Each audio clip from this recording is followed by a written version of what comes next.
Бәріңе сәлем. Бүгін біз жасушаға жалпы шолу жасаймыз. И сенің басындағы жасуша не деген сұраққа мен примерный жауап беріп, сенде бір түсінік қалыптастыруға тырысамын.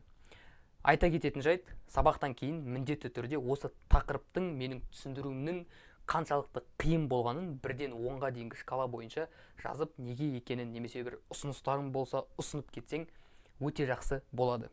Ендеше бастайық. Жасушаға кірместен бұрын біз бірінші осы жасушаны күнделікті өмірде кездестіретін көретін заттармен қалай байланыстыра аламыз деген сұраққа жауап беріп тастайын.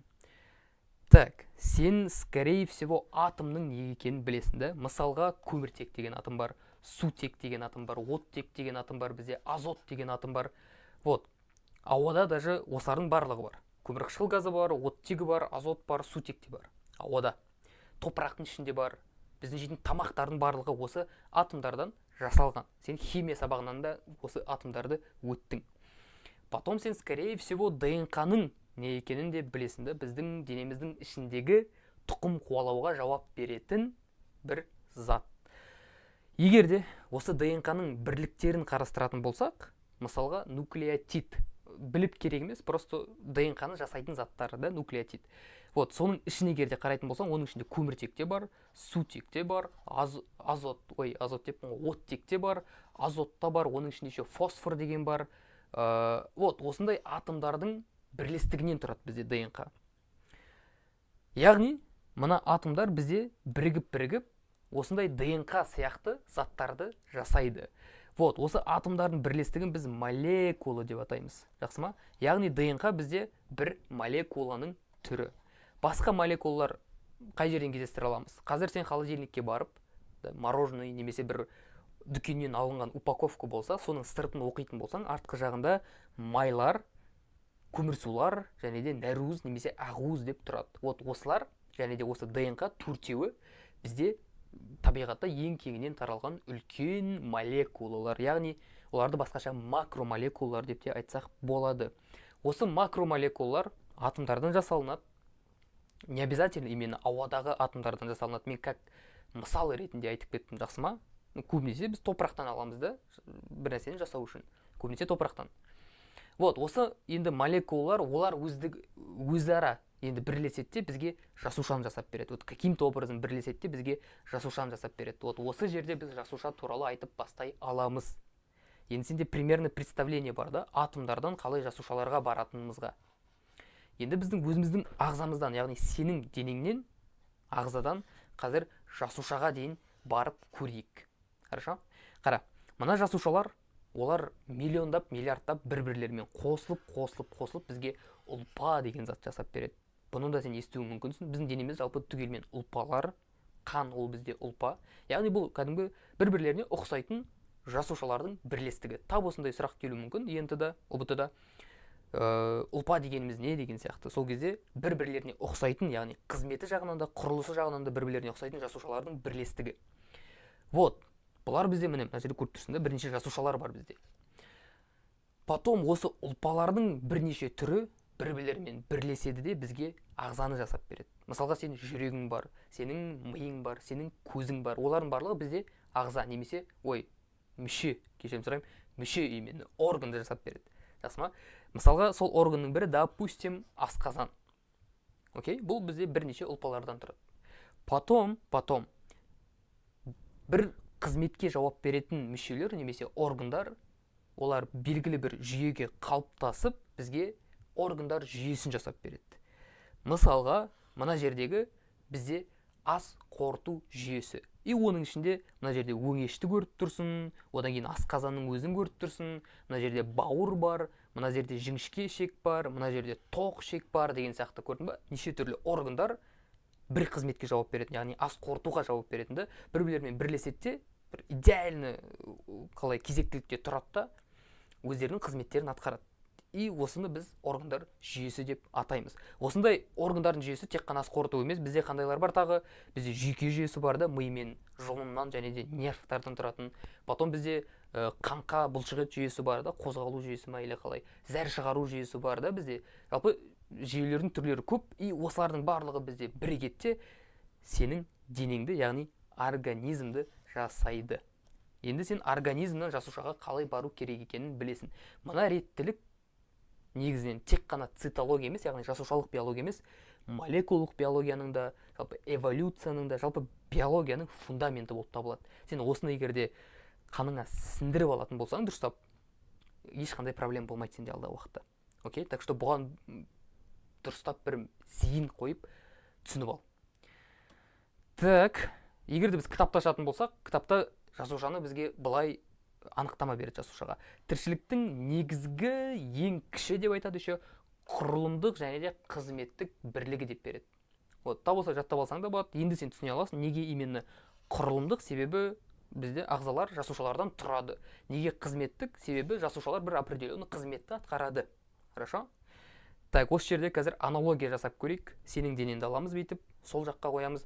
И мына жерге бір пятиэтажка қоямыз. 5 этажды үй. Сенің денең жасушалардан жасалған, пятиэтажканың денесі бізде тастардан жасалған. Міне, мынандай кирпичтардан жасалған. Дұрыс па? Вот осылар кирпичтер бір-бірлерінің үстіне бірігіп, сенің жасушаларың бір-бірлерімен бірігіп, сені жасап береді, но пятиэтажканы жасайды. Осылай елестетсең болады. Алайда, мынау, кстати, көп жерде берілетін пример. Алайда мына жерде бір үлкен разница бар. Ол қандай? Мына пятиэтажка бізде, мен точно білмеймін, бірақ қанша 50 мың тас бар деп айтамыз ба ішінде? Точно білмеймін. Алайда точно миллион тас емес ананың ішінде. Хорошо? Бір 50 мың тас бар деп айтайықшы.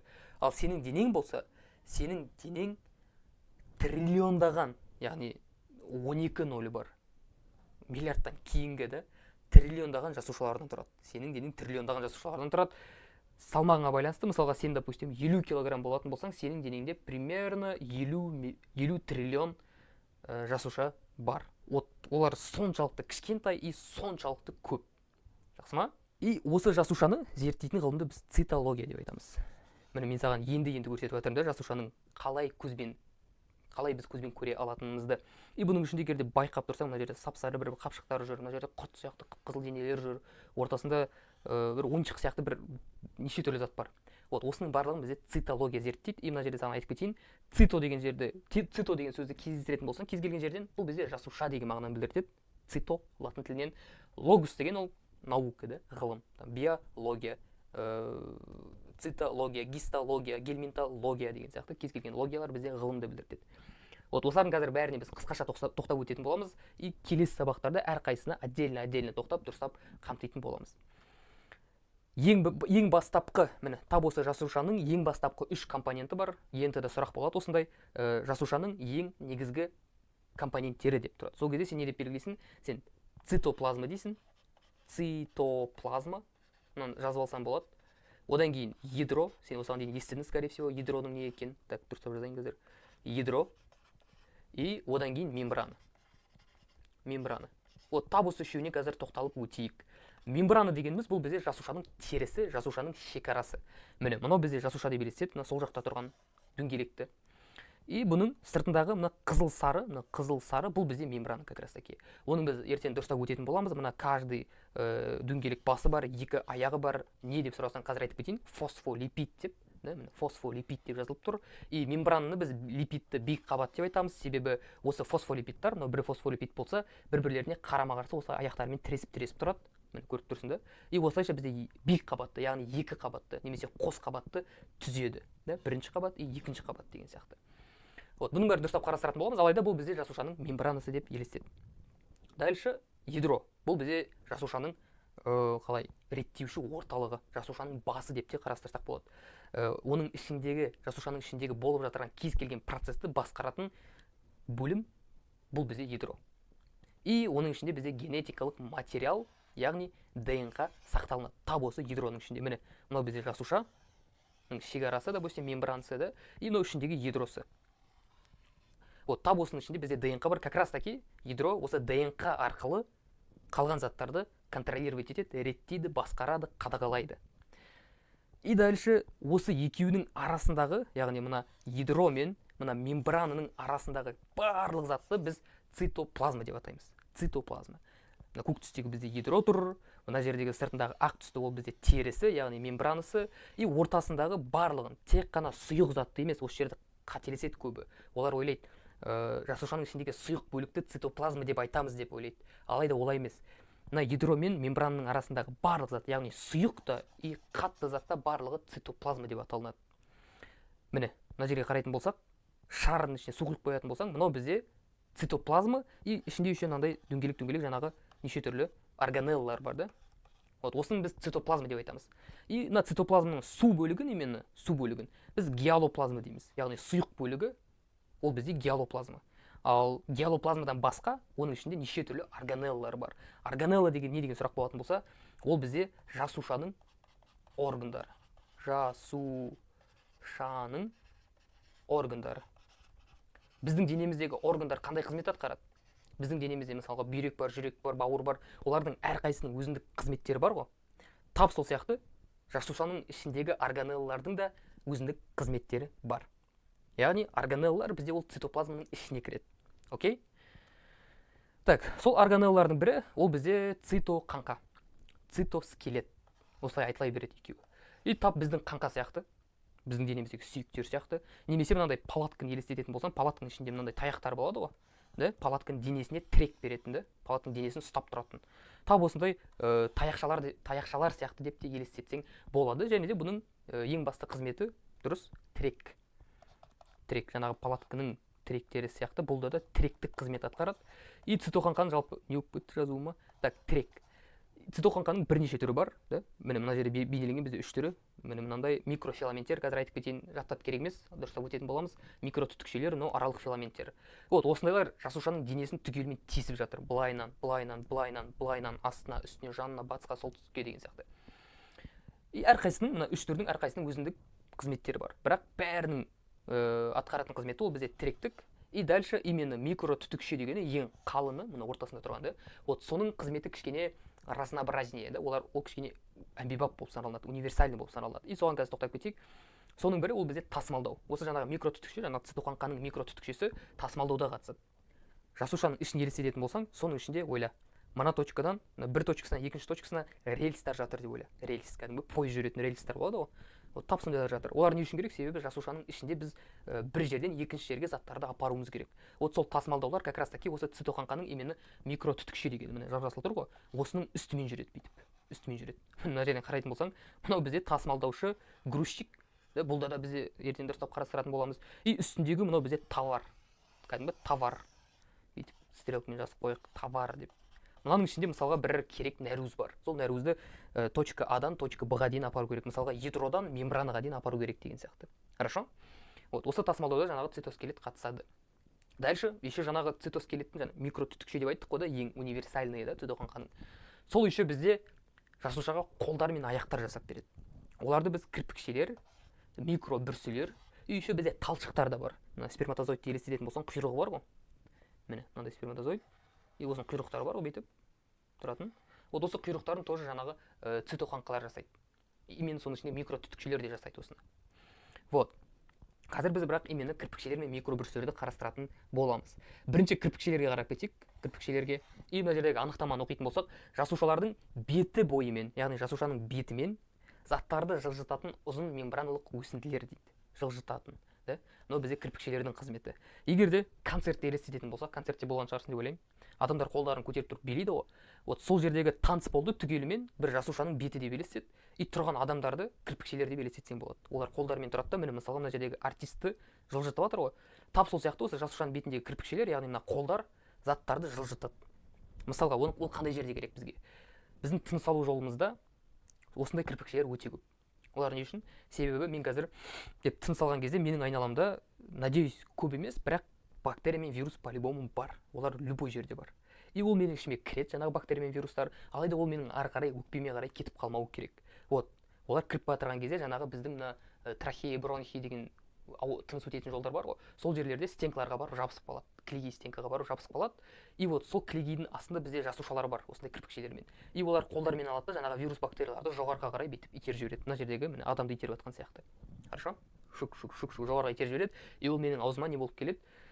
Айтпай қояйын ба, айтайын ба? Түкірік болып келеді, и мен шығарып тастаймын да сыртқа. Вот, тап сол сияқты бұл бізде кірпікшелер. И тек қана тыныс жолында емес, жалпы жануарлар әлемін қарастыратын болсақ, ертең алда уақытта дұрыстап өтетін боламыз. Басқа жерлерде де бар. Ал микробүрсілер болса, оның анықтамасы сіңіру үшін, да, сіңіру.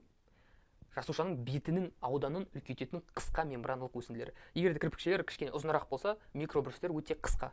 Міне, мынандай өте қысқа. Именно сіңіру үшін дейді. Біздің денеге қарайтын болсақ, қай жерге сіңіру керек бізге? Біз тамақты ішкеннен кейін тамақ асқазаннан өтеді, ішекке барады, и ішекте ол біздің қанымызға, яғни біздің денемізге сіңіседі. Вот, яғни ішектің ішінде осындай микробүрсілері бар жасушалар өте көп деген сөз. Міне мына жердегі тұрған заттар, кішкентай сен көріп тұрған, олардың барлығы жаңағы тамақтың ыдыратылған кішкентай түрлері, да? Мысалға, не знаю, там сен нан жеп алдың, и нанды ыдыратып тастады глюкозаларға. Сен немесе ет жеп алдың, и етіңді сенің нәруыздарға, амин қышқылдарға ыдыратып тастады, и оны мына жасушалардың ішіне қарай сіңірту керек. Хорошо? Мына жерде мысалға бір жасуша тұр, допустим, и оның бетінде бірнеше мынандай микробүрсілер бар. И осы микробүрсілер арқылы ол өзінің бет ауданын үлкейтеді. И дальше мына жерден получается бізге ішке кіруге, сіңіруге оңай болады, тиімдірек болады и жылдамырақ болады. Нежели чем, егерде, допустим, жасушаның беті тегіс болатын болса, онда сіңіру жай болатын еді. Себебі оның бетінің ауданы кішкентай деген сөз. Так, и тағы бір маңызды органеллар, олар бізде центросома, мына жерде центросомаға қарасам болады пока что. И ол жаңағы осы цитоқаңқаның, біз айттық қой, ең универсальный қалай қаңқасы бар деп, микро түтікше деген. Вот сол микро түтікшені жасайтын бізде мына центросома. Егер де атына қарайтын болсаң, центр деген центр, кәдімгі орталық, сома деген дене, яғни орталықта тұратын дене. Егер де жасушаны былай салатын болсақ, оның ортасында басынан бізде ядро тұрады ғой, сол ядроның қасында мына центросома тұрады бүйтіп. Яғни жасушаның орталығында деген сөз ғой. И бұның структурасы, всегда айтам, кәдімгі рожки бар ғой, немесе рожки дейма да, вот соған ұқсайды, екі рожкиге ұқсайды бүйтіп тұрған. Бұл не істейді? Бұл бізде жаңағы микротүтікшелерді бүйтіп жасайды, бүйтіп жасушаның денесі бойынша. Біз айттық, микротүтікшелер тіректі қызмет атқарады, еще олар тасымалдау атқарады дейді, рельстар деп айттық қой, вот сол рельстарды как раз таки жасайтын осы жаңағы центросома. Именно центросоманы біз түгел бүйтіп центросома деп атаймыз, и каждый рожкидің ішіндегі центриоль деп атаймыз, яғни бір центриоль и екінші центриоль. Тағы бұның ең маңызды функциясы бар еще, ол бізде жасушаны екіге бөлу. Мынау бізде, қазір просто бетте айтып кетем, қатты түсінуге тырыспа, алайда түсінсең өте жақсы болады. Міне жасуша тұр, ол екіге бөлінейін деп жатыр бүйтіп. И сол кезде қазір бөлінейін деп жатырған жасушаны салайын бүйтіп. Мына центросомалар өздері екіге бөлінеді де, екі полюсқа кетіп қалады бүйтіп. Мына жерде допустим елестеді, екі полюстағы тұрған центросома деп. И олар біз айттық қой жаңа, так мына бүйтіп салайын қазір. Жаңа біз айттық қой, микротүтікшелер жасайды деп, правильно? И бізде ортада мына жерде хромосомалар бүйтіп тізіледі, ДНК, яғни тізіледі бүйтіп. И осы хромосомаларға екі жақтан мына центросомалар апараты микротүтікшелерін бүйтіп тығып қояды. Бүйтіп, каждыйына бүйтіп тығып қояды. Хорошо? Не үшін? Себебі мына хромосоманы біз бөлінейін деп жатырған жасушаның екі жасушаға бөлінеді, сол екеуіне бірдей етіп таратуымыз керек. Ол қалай? Міне, мынау хромосома деп елестет, бізде осылай тұрады хромосома. Мына жақтан микротүтікше келеді, мына жақтан екінші микротүтікше келеді, и осылайша жасуша бөлініп жатырған кезде мына хромосоманы бірдей етіп екіге алып кетеді. Жақсы ма? И солайша мысалға адамдарда қанша хромосома бар? 46 ма, сол 46-ны 23 етіп поровну бөліп тастайды. Егерде мыналардан бір какой-то ауытқу болатын болса, осы центросомалар дұрыс жұмыс жасамайтын болса, онда бөлінген жасушалар здоровый болмайды, сау болмайды. Себебі олардың ішінде хромосомалардың саны бірдей болмай қалуы мүмкін. Мысалы 46 хромосоманы, допустим, 30 бен 16 деп екіге бірдей емес етіп бөліп тастау мүмкін. Немесе 40 бен 6 деп екіге бөліп тастау мүмкін. И ол уже бізде мутация болып саналынады да, олар тіршілігін дұрыс өткізе алмайды. Так, тағы бір прикольный органеллар бар, рибосома деген. И бұлардың ең басты функциясы нәруызды синтездеу. Нәруыз деген біз жаңа айтқан болатын бізден молекула деп. Етті жасайтын молекула, мысалы нәруыз. Жалпы барлығы бізде нәруыз негізі. И вот соны жасайтын мына рибосомалар. Олардың үлкен бөлшектері болады, и кішкентай бөлшектері болады. И нәруызды қайдан жасайды олар? Нәруызды амин қышқылдарынан жасайды. Ертең дұрыстап қарастыратын боламыз. И бұл амин қышқылдарды, допустим, міне, мынандай дөңгелек амин қышқылдар бар, үшбұрыштылар бар, төртбұрыштылары бар, там дөңгелегі бар, үшбұрышты бар, төртбұрышты бар деген сияқты. Осыған бізге бір реттілік керек. Яғни амин қышқылдарды біз рандом қоя бермейміз. Дөңгелек үшбұрыш, төртбұрыш, дөңгелек үшбұрыш, төртбұрыш деп. Бізге оның бір кезектілігі болу керек те. Мысалы, қазір дөңгелек болады, одан кейін тағы дөңгелек болады, одан кейін тағы дөңгелек болады, и одан кейін төртбұрышты болады, одан кейін үшбұрышты болады деген сияқты. Мына жерде мен неше түрлі формулалар салып қойдым, потому что амин қышқылдардың түрлерін көрсету үшін салған, жақсы ма? Типа мынау бізде бір амин қышқыл дөңгелек деген, и мына үшбұрыш деген уже басқа амин қышқыл, мына төртбұрыш деген уже басқа амин қышқыл деген сияқты. И вот осының кезектілігін рибосома қалай біледі? Ол жаңағы біз айтқан ядроның ішіндегі ДНК бар ғой, соның ішіндегі информация арқылы біледі. И ол информацияны бізге ақпаратты РНК деген молекула алып келеді. Міне мынау бізде ақпаратты РНК, бұл бізде шестерка, короче. ДНК-ның ішіндегі информацияны оқып алады да, сыртқа шығады да, ядроның сыртына шығады да, рибосомаға келеді де айтады. Вот, ДНК-ның ішіндегі, или былай қарбайлай ДНК тұрады да, РНК-ға айтады. Маған қазір там А нәруызы керек дейді. Именно А нәруызы да, біз білмейміз не екенін, просто айтып жатырмын. И РНК ядродан шығады, рибосомаға келеді, айтады, так, ан жақта главный босс, бастық ДНК бізге А нәруызы керек деп айтып жатыр дейді. И оның ішіндегі амин қышқылдардың кезектілігі осындай деп рибосомаға айтып береді. И рибосома сол жаңағы РНК-ны, астында тұрған РНК-ны тыңдап отырып, амин қышқылдарды бір-бірлерімен қосып бізге үлкен етіп нәруыз жасап береді. И ол нәруыз бізде тіршілікті почти полностью басқаратын главный зат. Окей? Яғни бұл жұмыскерлер, короче. Жақсы ма? Мысалға ферменттер деген естіген шығарсың, ол бізде нәруыздар. Гормондар бар бізде, нәруыздар. Мысалға бұлшық еттің ішіндегі бүйтіп жиырылатын заттардың барлығы нәруыздар бізде. Кез келген орган бізде полностью нәруыздан тұрады. Хорошо? Вот, тапсыл жаттап аласың. И соның барлығы осы рибосома арқылы шығады. Потом бізде еще ЭПТ деген орган бар. Ол бізде эндоплазмалық тор. Мынау егерде ядро болатын болса, жасушаның ортасындағы ЭПТ сразу сол ядроны сыртын қоршап алады бүйтіп. И бұның түрлері бар. Бірін біз бұдыр ЭПТ дейміз, екіншісін тегіс ЭПТ деп айтамыз. Бұдыр ЭПТ-ның сыртында жаңағы осыған дейінгі айтылған рибосомалар жабысып жүреді. Міне, мына дөңгелектер бізде рибосомалар. Ал тегіс ЭПТ-да ондай рибосомалар жоқ, сондықтан оны біз тегіс деп айтамыз. Жақсы ма? Так, дальше Гольджи аппарат. Кстати, бұлар не істейді? Мына бұдыр ЭПТ бізде тоже жаңағы нәруыздар шығарады, рибосомалар арқылы да. Мына рибосомалар нәруыздар шығарған кезде мынаның ішіне беріп жібереді бүйтіп. Хоп деп. ЭПТ-ның ішіне беріп жібереді. Ал тегіс ЭПТ болса, ол қалған көмір сулары мен майларды синтездейді, яғни жасайды. Одан кейін бұлар ЭПТ өзінің жаңағы көмір су болсын, май болсын, нәруыз болсын, оларды шығарғаннан кейін оны Гольджи аппаратына жібереді. Бізге мына көк түсті қапшықтарға жібереді. И бұл келгеннен кейін Гольджи аппаратының ішіне жаңағы нәруыз, май, көмір сулар өзгереді, модификацияланады. Там, не знаю, нәруызды екіге бөліп тастау мүмкін, немесе нәруызды алып көмір сумен қосып жіберу мүмкін, немесе оны маймен қосып жіберу мүмкін. Короче, түрлендіреді оны. Яғни соңғы готовый вариантына дейін жеткізіп береді. Міне, мынау бізде енді готовый зат. И вот, мынау бізде енді жұмыс істеуге дайын деп айтады Гольджи аппараты. И оны тасымалдап жібереді. Мысалға, мына шыққан нәруызды ядроның ішіне апару керек дейді. Немесе мына шыққан нәруызды, там, не знаю, митохондрияға апару керек дейді. Немесе мына шыққан майды мембранаға апару керек деген сияқты. Вот сол тасымалдауды осы Гольджи аппараты жасайды. Жақсы ма? Жасушаның ішіндегі тасымалдауларды ол қалай істейді? Ол жаңағы шығарған затын бір бұрышқа апаратта, мысалға мына жердегі заттарды апаратта, допустим, заттарды елестет, и мембранысын бүйтіп шымшып бөліп жібереді. Жақсы ма? И мынандай бізде көпіршіктер шығып кетеді бүйтіп, дөңгелек. Міне, мынау бізде көпіршік осындай. И мынаның ішінде товар бар, и бұл товарды манағы айтқан мына жердегі мынау бар ғой, міне, тап осы тасымалдайды мына рельстің үстімен. Мынау жаңағы бізде Гольджи аппаратынан бөлінген көпіршік. Вот осылай примерно связывать етіп бір-біріне сенің басында общий түсінік ертең жақсылап қалыптасатын болады. Только шыдамдылық керек и күн сайын регулярный, күн сайын емес, енді регулярный бір оқып тұру керек. Бір сағаттан болсын бөліп. Жақсы ма? Так, Гольджи аппараты, и потом бізде митохондрия деген бар. Жалпы біздің жасушаның ішінде бірнеше функция қалай қызметтер өтіп жатыр ғой да, реакциялар жүріп жатыр. И соның барлығына бізге энергия керек. Сол энергияны біз жасушаның ішіндегі энергияны біз АТФ деп атаймыз. Яғни энергия жасушаның ішінде АТФ түрінде жүреді. Жақсы ма? Вот, сол АТФ-ті шығаратын мына митохондрия. Осы органелла бізге энергия шығарып береді. Потом жасушаның ішіне мысалға заттар кіреді, и ол затты біз уақтауымыз керек та. Яғни бізде мысалы нанды жегеннен кейін нан тап сол күйінде сіңісіп кетпейді, ол қанға. Біз оны тіспен қалай уақтаймыз, одан кейін біздің асқазанның ішектің ішінде уақталады деген сияқты. Тап сол сияқты жасуша бір затты жеу мүмкін, алайда оны сразу қолдан алмау мүмкін. Сондықтан оны уақтау керек, оны қорыту керек. И оны қорытатын бізде мына лизосома деген органелла. Бұл да тоже жаңағы бір көпіршікке ұқсайды, алайда оның ішінде қорытатын ферменттер бар. Мына қып-қызыл тұрған, олар бізде қорытатын ферменттер. Мынаның атын егерде разбирать ететін болсақ, лиз деген көп жерде көресің ертең. Лиз немесе лит деген сөздер болатын болса, ол бізде қорыту деген мағынаны білдіретін болады. Немесе ыдырату, бұзу деген мағынаны білдіретін болады. Сома деген жаңа айттық біз, ол бізде дене, да?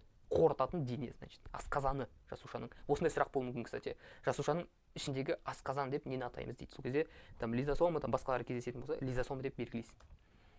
міне мынау бізде жасушаның жалпы көрінісі, мынау ядросы, қазір полностью айтып кетейін да, примерно қалай тұратын. Мынау бізде жаңағы тегіс эпт, май мен көмірсулар жасайтын, мынау бізде бұдыр эпт, нәруыз жасайтын, мына жерде бізде митохондрия тұр, энергия беретін, мына жерде бізде аппарат, жаңағы Гольджи аппараты тұрды, оған эпт-тан заттар келеді, и ол оларды тасымалдайды анда-мында, оны түрлендіреді ішінде. Потом жасыл түстегі бізде мынау көпіршіктер просто шығатын, и мына жердегі қызылдар, бұлар бізде лизосомалар шығар, может, точно айта алмайсың. И мына сары түстегі бізде мембранасы, мынаның барлығын біз цитоплазма деп атаймыз. Мына жерде бізде жасуша орталығы тұр еще. Хорошо? Кейбір сұрақтарға жауап берсек, бұлардың барлығы нұсқа талдаулардан шыққан сұрақтар, так что алдағы уақытта керек болып қалуы мүмкін. Тіршіліктің негізгі өлшем бірлігі ол бізде жасуша. Жасуша мен сыртқы орта арасында жүретін зат алмасуды қамтамасыз ететін жасушаның қажетті бөлігі ол бізде жасушаның шекарасы да, яғни сыртқы бөлікпен байланысып тұратын немесе терісі. И оны біз плазмалық мембрана деп атаймыз. Жасушалардың құрылысы мен қызметін зерттейтін ғылым ол бізде цитология. Жасушаның реттеуші орталығы, яғни бастығы ол бізде ядро. Тағы бір сұрақ, үздіксіз қозғалатын жасушаның қажетті бөлімі. Мына жерде кешірім сұраймын, мен айтпай қалдым оны, мой косяк. Үздіксіз қозғалатын деп айтатын ол жаңағы цитоплазма. Неге? Себебі біз айттық, цитоплазманың ішінде бір шама миллиондаған реакциялар болып жатыр әрдайым. И оның ішінде жаңа біз айттық та, неше түрлі цитоқаңқалар тесіп жатыр, оның ішінде қозғалыстар болып жатыр, тасымалдаулар болып жатыр деген сияқты. И соның бәрін біз цитоплазманы жалпы әрдайым қозғалып жатырған структура деп қабылдай аламыз. Жақсы ма? И мына жерден сен цитоплазма деп белгілейтін боласың. Қоймалжың әрдайым қозғалатын жасуша бөлігі ол бізде цитоплазма. Так, осымен бірінші сабақ бітті. Алдағы сабақтарда кездескенше.